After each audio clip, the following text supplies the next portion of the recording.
ជំរាបសួរប្រិយមិត្តរបស់11បាទគ្រាន់ឃើញក្បាលវីដេអូមិញគាត់ដឹងថាទេសភាពមើលឃើញទៅទេសភាពស្អាតយ៉ាងណាក៏ដោយចង់និយាយថាស្អាតមែនតើអ្នកនរគ្នាបាទនេះគឺជាទេសភាពនៅទំនប់អូតេធបដីបាទគឺស្ថិតនៅក្នុងស្រុកអូរាំងខេត្តមណ្ឌលគិរីបងប្អូនដែលជ័យមកលេងខេត្តមណ្ឌលគិរីគឺស្គាល់ហើយទំនប់អូតេធបដីនេះគឺមានបងធ្វើ content ច្រើនមែនតើអ្នកតងទៅលើ view ក្នុងទេសភាពនៅនឹងបាទក៏មកវីដេអូខ្ញុំបង្ហាញនៅលើទំនប់ខាងផ្នែកខាងលើឥឡូវនេះគឺជា view នៅផ្នែកខាងក្រោមហ្នឹងបងប្អូនអាចទៅសម្រាកបើកឡានចុះដល់ក្រោមបានហើយអង្គុយញ៉ាំអីជុំគ្នាឈៀលយំលយមែនទេណាហើយថ្ងៃនេះគឺសំណាងមែនទេដែល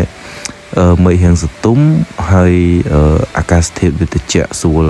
អញ្ចឹងថតមើលទៅគឺទេសភាពស្អាតមែនទែនបាទនេះគឺផ្នែកខាងលើកន្លែងទំនប់អូតេធបដីផ្លាកហ្នឹងគឺបងប្អូនអាចអង្គុយនៅខាងនោះបានប៉ុន្តែបើសិនជាមានថ្ងៃក្តៅអង្គុយខាងដោយសារវាក្តៅអត់មានដើមឈើបាទនេះគឺជា view ដែលសំណាងបំផុតខ្ញុំទៅបានទៅលេងអញ្ចឹងណាហើយកន្លែងនេះខ្ញុំធ្វើវីដេអូលេងអញ្ចឹងទៅលក្ខណៈថាយើងដល់ adventure មកលេងកន្លែងនេះបងប្អូនអាចបើសិនតែមិនស្ទុំអាចអង្គុយញ៉ាំអីនៅក្រោមទំនប់មើលទឹកធ្លាក់ទឹកអីបានស្អាតមែនទេកន្លែងហ្នឹងណាអូខេឥឡូវខ្ញុំ free style ជូនអ្នកនរគ្នាមើលមួយនេះគឺផ្នែកខាងក្រោមមាននៅជាន់ក្រោមហើយទឹកក្រោមមួយទៀតអញ្ចឹងយើងអាចអង្គុយយើងអាចអីញ៉ាំអីជុំគ្នាបាននៅក្រោមនោះទៀតហើយនេះ mention comment ជួយអ្នកនរគ្នាមកថតនៅខាងក្រោមស្អាតនៅក្រោមមាន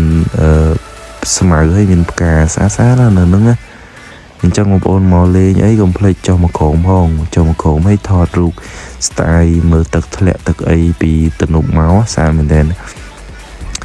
បាទម្ដងទៀតសម្រាប់បងប្អូនដែលជួយមកលេងទំនប់អូតេធបដីនៅខេត្តមណ្ឌលគិរីកុំភ្លេចជិះមកដល់ហើយមកលេងនៅខាងក្រោមផងខាងក្រោមគឺទេសភាពស្អាតហើយមានកន្លែងអង្គុយញ៉ាំអីជុំគ្នាសប្បាយនៅខាងក្រោមគឺមាននេះហ៎គេចាក់សាបអញ្ចឹងទៅយើងអាចអង្គុយញ៉ាំអីនឹងក្រោមហើយមានក្រោមដើមឈើដើមអីអញ្ចឹងទៅបាទនេះខ្ញុំគ្រាន់តែថតលេង free style ជូនអ្នកនរគ្នាអាចវិលមុខបន្តិចបាទអរគុណច្រើនសម្រាប់ការទស្សនាវីដេអូនេះកុំភ្លេចមកលេងឲ្យបានច្រើនទាំងអស់គ្នាបាយ